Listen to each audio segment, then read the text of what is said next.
Hello, and welcome to the Medieval Academy of America's podcast about the barbarian invasions of Europe during the period of time between 400 AD and 1000 AD, commonly known as the Dark Ages. When historians talk about the Dark Ages, they often mean the more specific period between the fall of Rome and the full flowering of feudalism by the 12th century. Labeling the earlier period in this way is probably not fair to the people who lived then, but one thing is true. We have relatively less surviving information, so the early medieval period was dark in that sense.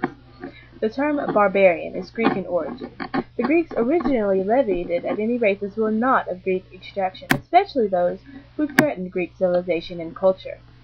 The life of the barbarian people was very hard and the climate was rough.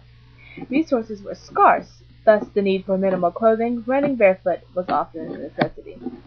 Other than their rather ferocious battle tactics, the barbarians of the Iron Age in northern Europe were very civilized.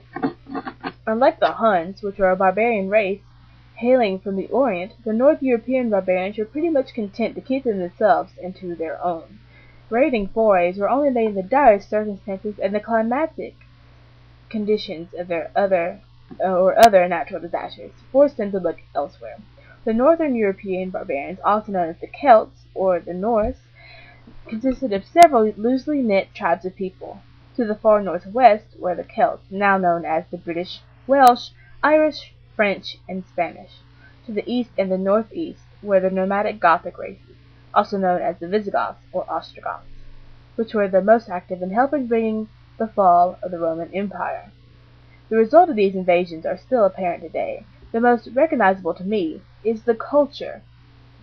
In the decorative arts, Celtic and Germanic barbarian forms were absorbed into Christian art, although the central impulse remained in the Roman and Byzantine. High-quality jewelry and religious imagery were produced throughout Western Europe.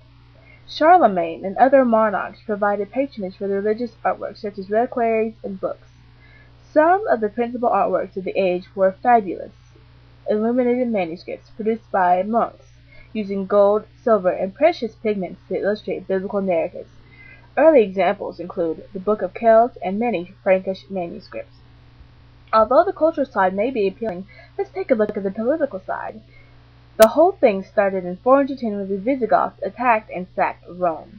Later on, in 527, Justinian I was elected, and 6 years later he launched a series of campaigns to restore the Roman Empire. He did not succeed, however, but he came really close. Most of Justinian's laws are still in use today in our legal system. Lots of political events happened during the Dark Ages. In the year of 800, Charlemagne was crowned the Holy Roman Emperor by the Pope. So, you see, many exciting political things happened during this time. Well, that's mainly all the time I have for today. If you would like to know more, please don't hesitate to check out the Medieval Academy of America's homepage located at www.medievalacademy.org.